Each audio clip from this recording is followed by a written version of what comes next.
Sacred Harmony, where today we dive into the unseen and the deeply felt. Our guest, Tera Ajeet, is a blind storyteller, an angelic Kundalini coach, whose life is guided by vibration rather than vision. In a world obsessed with appearances, she invites us to explore the power of music, not through the eyes, but through the soul. Get ready to hear music in a way you never have before. Welcome to the show, Tara. It's an honor to have you. Thank you so much for inviting me. Mhm. So, how would you describe the way you experience music without the filter of physical sight? Music for me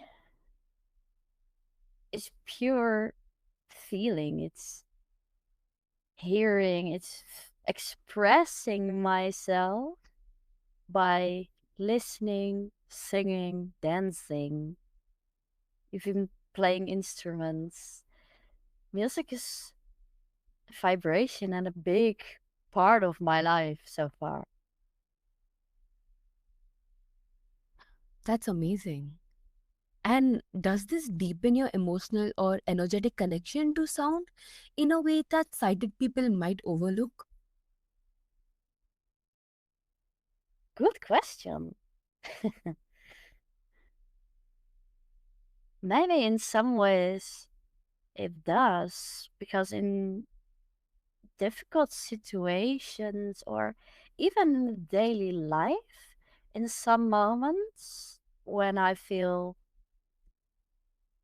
extremely happy or stuck or, you know, certain emotions, there came there come rhythms to me and lyrics and sounds coming from music, but it's like a mantra playing around in my head again and again and again. And it helps me to center myself and to come down and handle situations in a different way than I have had done without this experience. That level of presence, feeling every vibration, is something many of us rush past. And you remind us to slow down and actually listen. Thank you. Mhm. And when did you first realize that music could be more than just sound? That it could be a language of the soul? When I first realized it consciously was a few years ago when I started with my Kundalini yoga practice. Kundalini yoga is a really dynamic form of yoga, but also uses a lot of mantra, chanting, singing, sometimes dancing. And I was always attracted to music in many parts of my life, every part of my life. Sometimes my parents told me when I was a toddler, I first was more like singing than talking, like just humming, making sounds with my voice to try it out before I even can pronounce real words and sentences. So it was always with me, but when I started to practice yoga on a daily basis and using mantras as part of it, I discovered that it was more, that it was layered, and that singing and knowing the meaning of words, using words to express yourself, but also using like certain instruments and repetition, it became deeper for me. Definitely. And was there a particular piece or moment that unlocked that realization for you?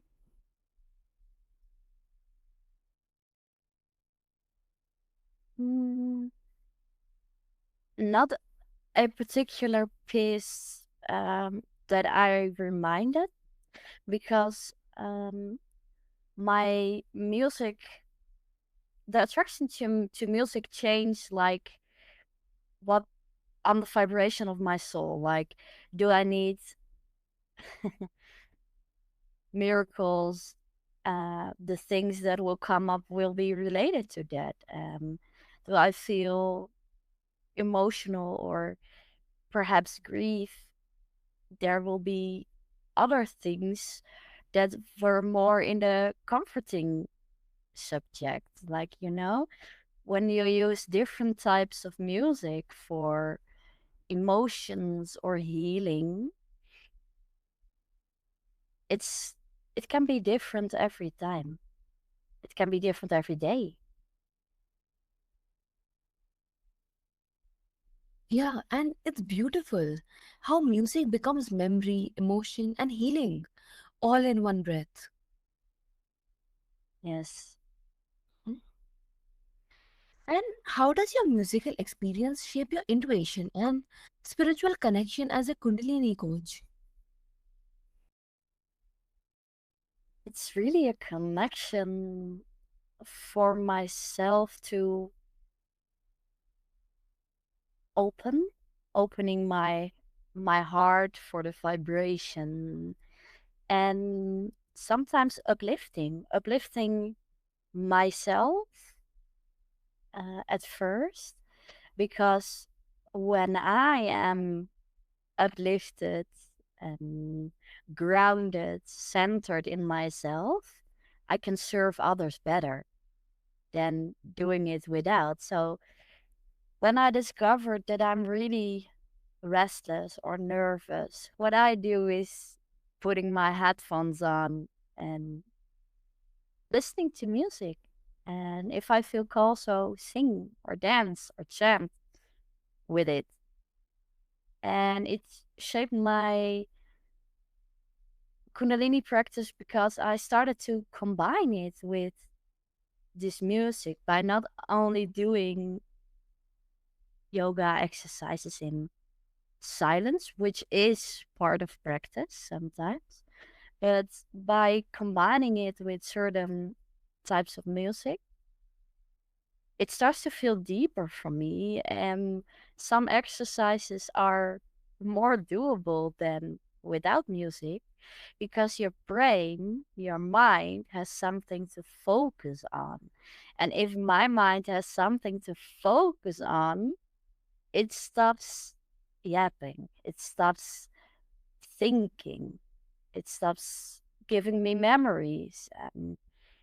Because it's so focused, the mind, it can, intuition can become clearer. And also, intuition can use them, can save that moment for later. So when I'm in a situation that day when I felt stuck or some situation which is not so fine, the sound of music can came up and drag me through that moment.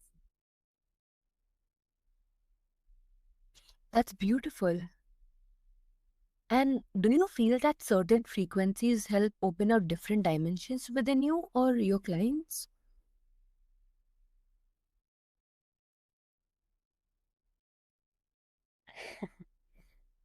I know from my own experience, but also from people I hear that it can really help to listen to vibrating music or going to a session with wind chimes or singing bowls. And I had the honor to experience that myself as well. So yes, I I can really feel that it helps, and sometimes that intuition or messages can come through clearer than without. Yes, absolutely. That's a powerful reminder. Sound as a bridge to the divine, not just a form of entertainment. And what's your relationship with silence? Do you find as much power in stillness as in sound?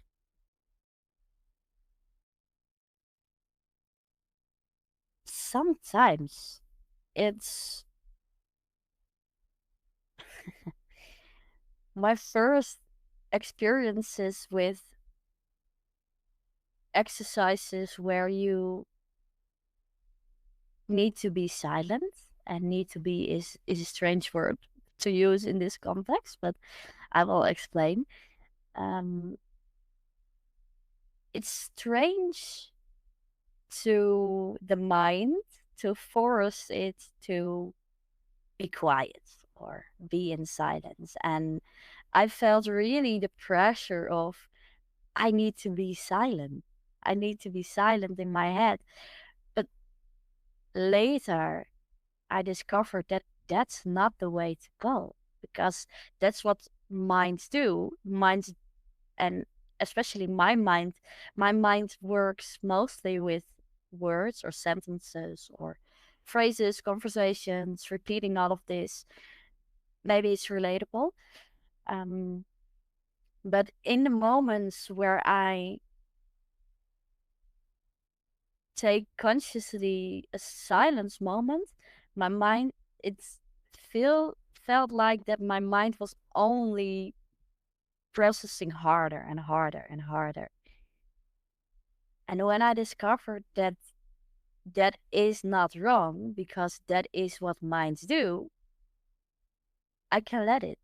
I can let it run and process situations and things, but also gently say, hey, it's okay.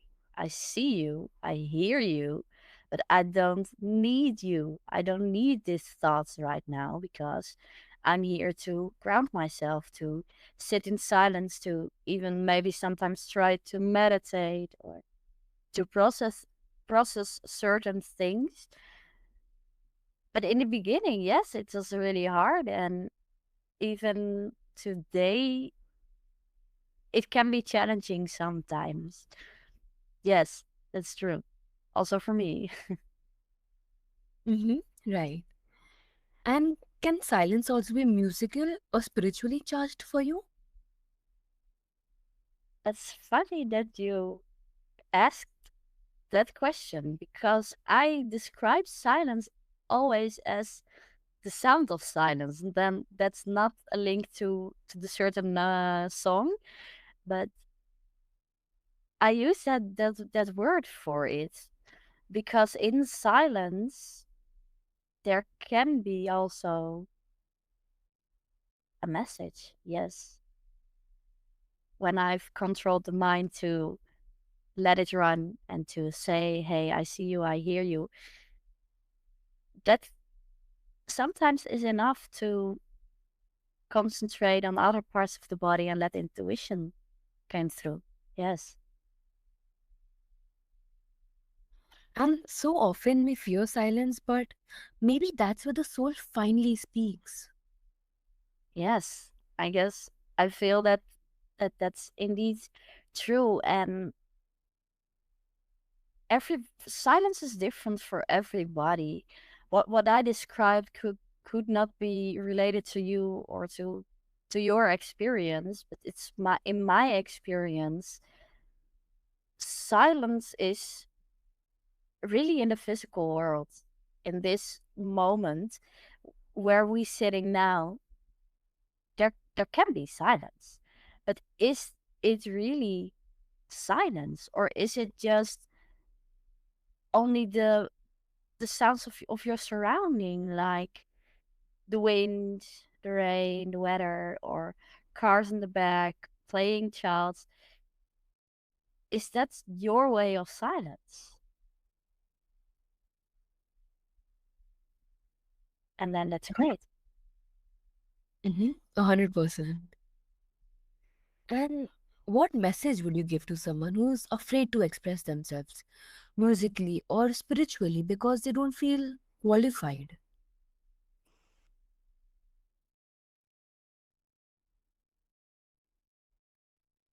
At first, really cliche, but do it. Do it and do it for yourself. And when you feel shame is totally normal because shame means that your ego and your mind is feeling discomfort. And the mind does not like discomfort. It's the person who says, "Oh, you can better not do this," or "Oh, you can better not take that new job," or "Oh, you cannot sing. You are terrible." That's your mind because your intuition will never call you terrible, or will never say you don't need to do this, or it will express itself in another way. And the moment when you feel that way, you will realize it.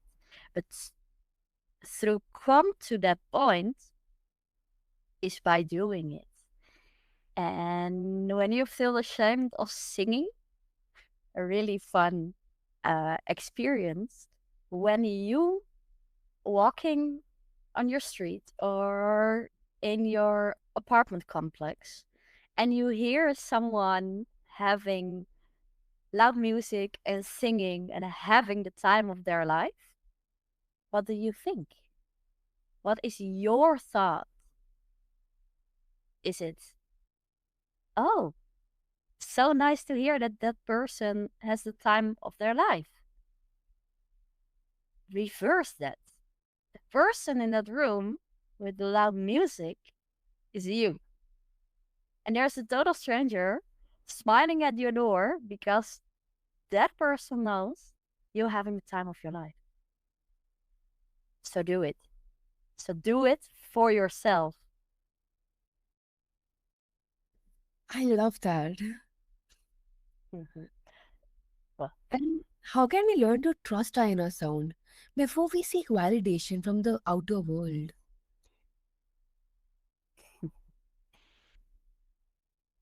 it's it works together. You speak about validation. In my experience, my inner sound, my messages will validate itself in the outer world by seeing synchronicities like 1111 or other repeating numbers, or turning my favorite music platform on, pressing on shuffle, and my favorite number is coming up. Or just the mantra that played around during my practice is the first number that turned on. Or person sending me messages, hey, do you know that that and that artist has a new number? By seeing synchronicities, it gets validated by the physical world. So it does not work without the physical world for me. And that message of permission to express without perfection is one so many need to hear.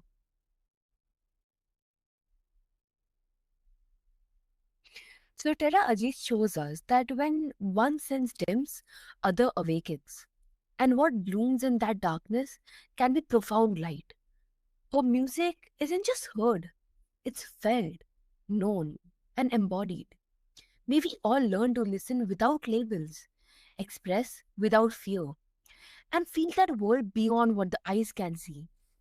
Stay tuned to your inner harmony because that's where the magic begins.